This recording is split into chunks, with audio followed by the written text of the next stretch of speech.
got my Just regarding vitamin B1, that is thiamine hydrochloride. This is the structure of thiamine hydrochloride. I am Dr. Devangar Pandya from Department of Chemistry, St. Xavier's College Autonomous, Ahmedabad. Vitamin B1, that is thiamine hydrochloride. The disease beriberi has been known for many centuries. Ekman in 1897 produced experimental beriberi in flows by feeding polished rice and cured the disease by feeding whole unhusked rice. Johnson and Donat isolated vitamin B1 from rice husk in 1926. Vitamin B1, that is thiamine, is a water-soluble crystalline compound.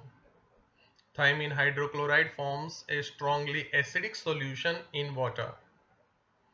The crystals and solution of thiamine have yeast-like odor. Thiamine is stable to hard in strong alkaline solutions.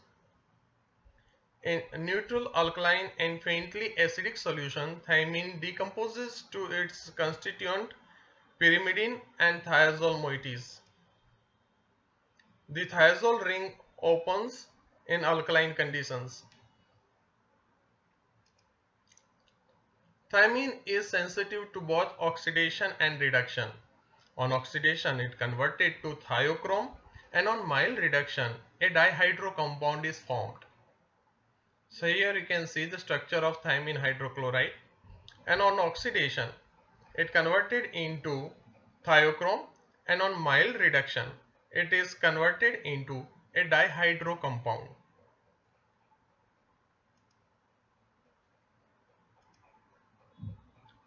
Physical properties of vitamin B1. Vitamin B1 thiamine have molecular formula C12H18Cl2N3OS, melting point 248 degrees centigrade. IUPAC name is 3,4-amino 2-methyl 5-pyrimidinylmethyl methyl 5-2-hydroxyethyl 4-methyl thiazolium chloride hydrochloride. So this is the IUPAC nomenclature of vitamin B1. UV data, IR, NMR and mass, and this all suggests the structure, and the structure which already I have shown you. Now occurrence of vitamin B1. Vitamin B1, which is obtained in animal tissues and yeast, and it occurs primarily as the carboxylase coenzyme. Secondly, thiamine occurs in nature in both the free form and as complexes of protein. Third, it is also widely distributed in animal organisms in liver, kidney and heart muscles in lower concentration. And fourth, the richest source of thiamine are the outside coat of grain like rice and yeast, that is the out husk of rice, which contain chief proportion of thiamine, vitamin B1. Isolation of vitamin B1. In isolation, the first step is thiamine, that is vitamin B1, and riboflavin, that is vitamin B2, usually occurs together. And from aqueous extract of the raw material, thiamine is preferentially absorbed on fuller's earth. You can see here, it absorbed on fuller earth, and this is the fuller earth, and it going to absorb the things. So that way the absorption of the vitamin B1 will separate out from vitamin B2, that is riboflavin, from the solution at pH 3 while remains in solution. So from at pH 3 in acidic solution, by using the fuller earth, we can isolate thiamine, vitamin B1, from its covitamin B2, that is riboflavin. Now thiamine, which is isolated, is eluted from the absorbent by addition of quinine salt solution. So from fuller earth, by adding quinine salt solution, we can isolate thiamine. And the fourth process is this process recovered up to 90% of the originally present thiamine in the source. Now structural elucidation of vitamin B1. In 1936, Williams and group elucidated the structure of thiamine. A treatment of thiamine hydrochloride, that is C12H18Cl2N3OS, with sodium sulfide solution containing excess sulfurous acid, that is the pH having the pH 4.8 to 5, resulted in decomposition of the molecule. And there you can see this. This is how we can identify the different part of the structure, how it is fragmented. So one by one we are going to learn. So you can say I have given the number so that you can understand. That way we are going to isolate this. Suppose this is our thiamine hydrochloride. When it is treated with sodium sulfide and sulfuric acid at pH 4.8 to 5, will it going to decompose, and we are going to get these two fragments. So the branch through which they are two different structure which is attached to this bridge, that bridge broken, and we're going to get this sparingly soluble acid product, and the other one is a chloroform soluble basic product. This is tertiary base. And then this sparingly soluble acid product, which further on treatment with sodium in presence of ammonia, we're going to get 4-amino 2,5-dimethyl pyrimidine. Another is the same thiamine hydrochloride structure, which is treated with sodium in presence of ammonia, will going to give us 4-amino 5-amino methyl 2-methyl pyrimidine. And this thiamine on treatment with HNO3, or either we can say the chloroform soluble basic product on treatment with HNO3, will going to give us 4-methyl thiazole 5-carboxylic acid. Now each this reaction will going to predict some sort of the structural information for thiamine hydrochloride.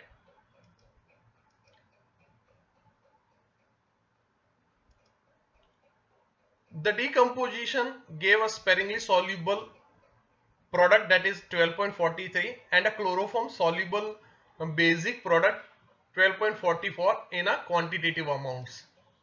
So this is the product 12.43 and 44. This two amount is going to be obtained by the treatment of sodium sulfide in presence of sulfurous acid at pH 4.58. So these two will going to get in quantitative amount. The acidic product, that is 12.43, and the empirical formula which has empirical formula C6H9N3O3S. Heating with water 200 degrees centigrade gave sulfuric acid, and fusion with alkali gave sulfurous acid. This result shows the presence of sulfonic acid group in the compound.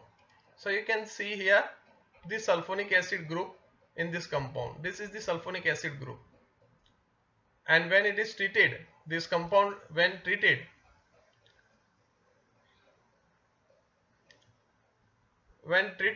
with water at 200 degrees centigrade, it gives sulfuric acid, and fusion with alkali gives sulfurous acid. So that represent the functional group sulfonic will present into the structure. Now treatment with nitrogenous acid results in evolution of nitrogen, indicating the presence of an amino group in it. So here you can see the treatment with HNO3, it will going to give us nitrogen, and that indicates the presence of amino group in it. Treatment with nitrous acid, that is HNO3, resulted in evolution of nitrogen, indicating the presence of amino group into the structure. Now heating the 12.43 with hydrochloric acid, this is a typological mistake, 2-time acid is written over here. Heating this compound with hydrochloric acid at 150 degree centigrade temperature under pressure yielded ammonia. This is a reaction characteristic of 2 and 4-aminopyrimidine. So the presence of 4-aminopyrimidine nucleus was confirmed by the ultraviolet absorption spectrum that this compound contained 4-aminopyrimidine kind of structure. So the treatment with sodium in presence of ammonia will going to get this one, and that represent that 4-aminopyrimidine kind of structure this compound has.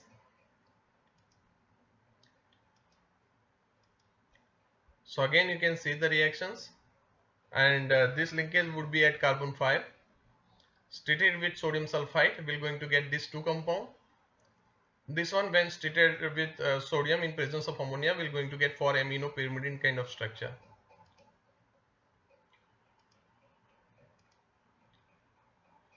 The reduction of acidic product, that is 12.43 with sodium in liquid ammonia, gave 4-amino-2,5-dimethylpyrimidine that confirmed the ultraviolet spectrum and the synthesis.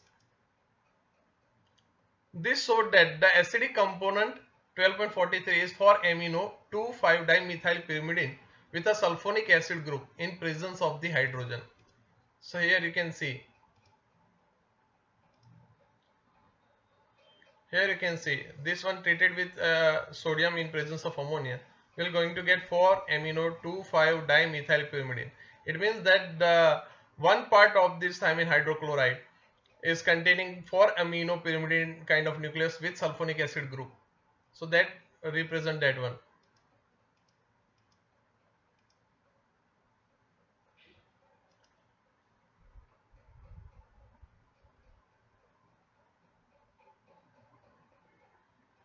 Yes. Reduction of thymine with sodium in liquid ammonia gave 4-amino-5-aminomethyl-2-methylpyrimidine. That is 12.46, confirmed by the spectral study. This proved that the methyl is at carbon 5 of the pyrimidine. So here you can see that treating with sodium in presence of ammonia, it gives 4-amino-5-aminomethyl 2-methylpyrimidine, and that indicates that the linkage would be at carbon 5.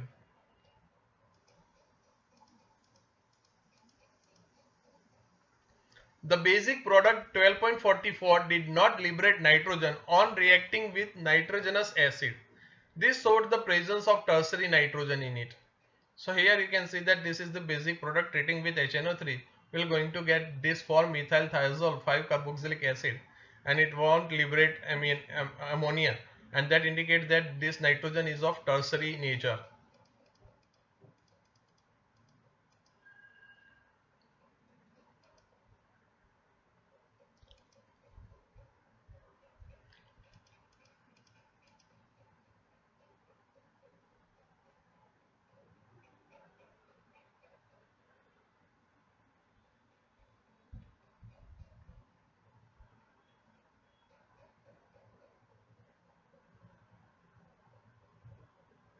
Yes, the presence of alcoholic group was confirmed by the formation of the chloride and a nitrobenzoate.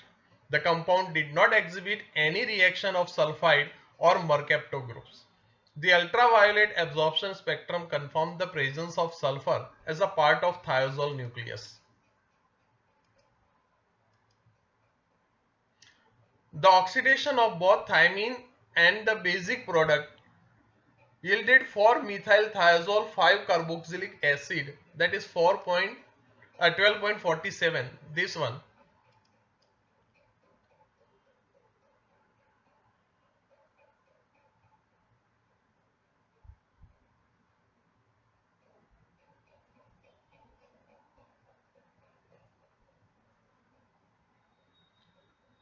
12.47. This showed that this 12.44, that is the basic product, has one more carbon atom lost during the oxidation.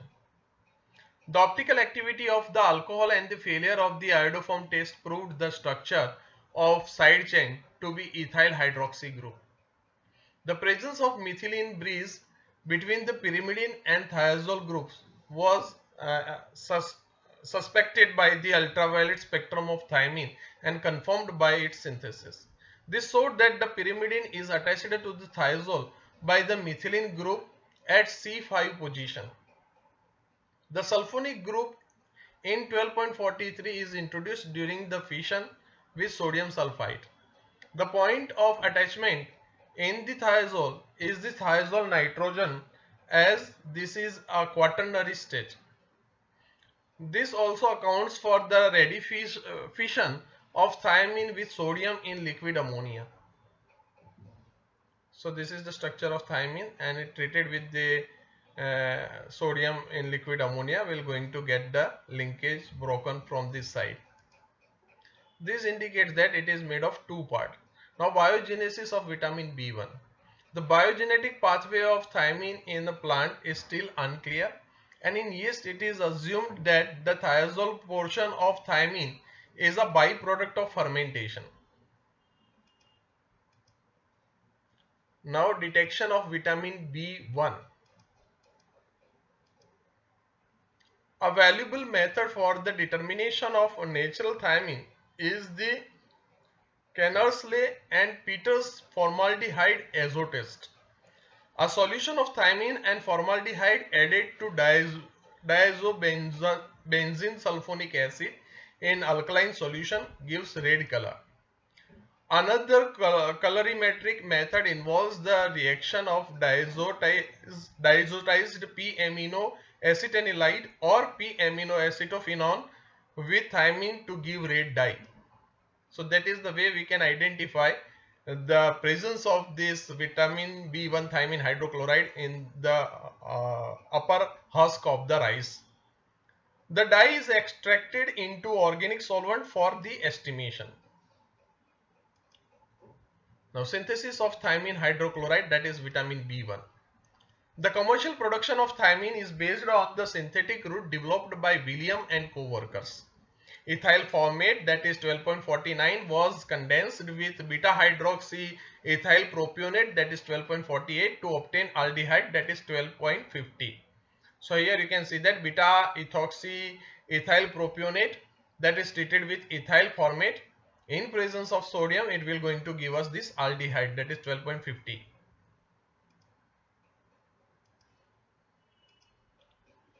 This on condensation with acetamidine hydrochloride gave 4-hydroxypyrimidine compound 12.51. So you can see that we have started with beta ethoxy propionate, that is treated with ethyl formate. In presence of sodium, it will going to give us aldehyde. That aldehyde is going to treated with acetamidine hydrochloride. In presence of sodium ethoxide, so it will going to give us 4-hydroxypyrimidine, that is 12.51. Treatment with phosphorus oxychloride followed by ammonia gave 4-aminopyrimidine, that is 12.52. This was treated with hydrobromic acid to obtain the 5-bromomethylpyrimidine hydrobromide. So here you can see that 5-hydroxypyrimidine, which is obtained earlier, that is further treated with phosphorus oxychloride in presence of ammonia and ethanol, will going to get this 12.52, that is 4-aminopyrimidine, which is further treated with hydrobromic acid, which gives us 5-bromomethylpyrimidine hydrobromide.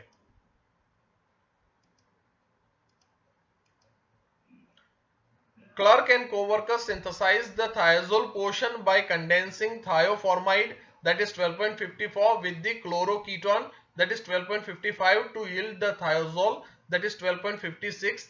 The acid hydrolysis gave the alcohol, that is 12.44.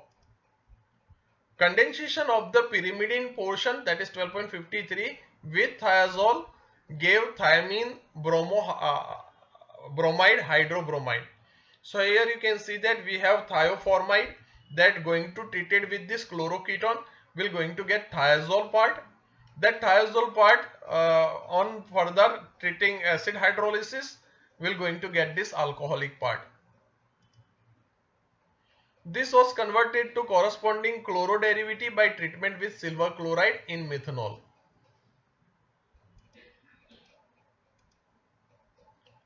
Carboxylase, that is thiamine pyrophosphate, thiamine pyrophosphate also called carboxylase, that is 12.52, is essential for the functioning of the enzyme carboxylase.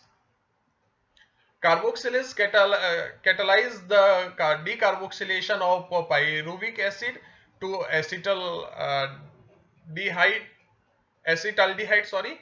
Carboxylase is also a coenzyme for trans ketolase, phosphoketolase, and alpha keto acid dehydrogenase enzymes. In all the above reactions, the site of action is the carbon 2 of the thiazole ring. The proton at carbon 2 is labile to dissociation, giving a carb anion, that is 12.59. The formation of carb anion is facilitated by the thiazole ring nitrogen, which act as a strong electron sink. You can see that 12.53 treated with 12.44 will going to give us this one. It is further treated with silver chloride in methanol, will going to give us this compound,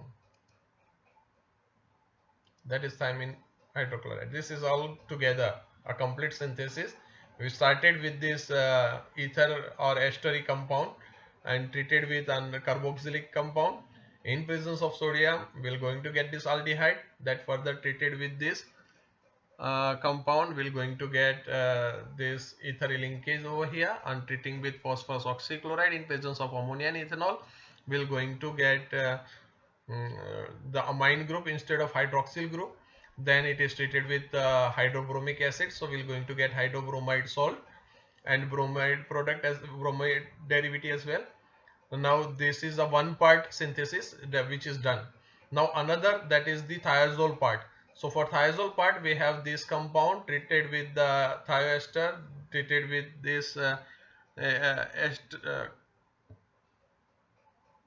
chloride derivative, and we're going to get this thiazole ring formation, and on treating with acid hydrolysis we're going to get the alcohol. Then this one part and the second part, thiazole part, when both treated with each other, we're going to establish this linkage on this carbon 2, and then after further treated with AgCl in presence of methanol, instead of the bromide salt of thiamine, we're going to get chloride salt of thiamine. So thiamine hydrochloride is going to be obtained. Thank you very much for paying attention to this lecture. Difficult roads of fun leads to a beautiful destination. I know this pandemic situation is a kind of difficult road for us, but if we keep our calm, we're going to get a beautiful destination. Thank you.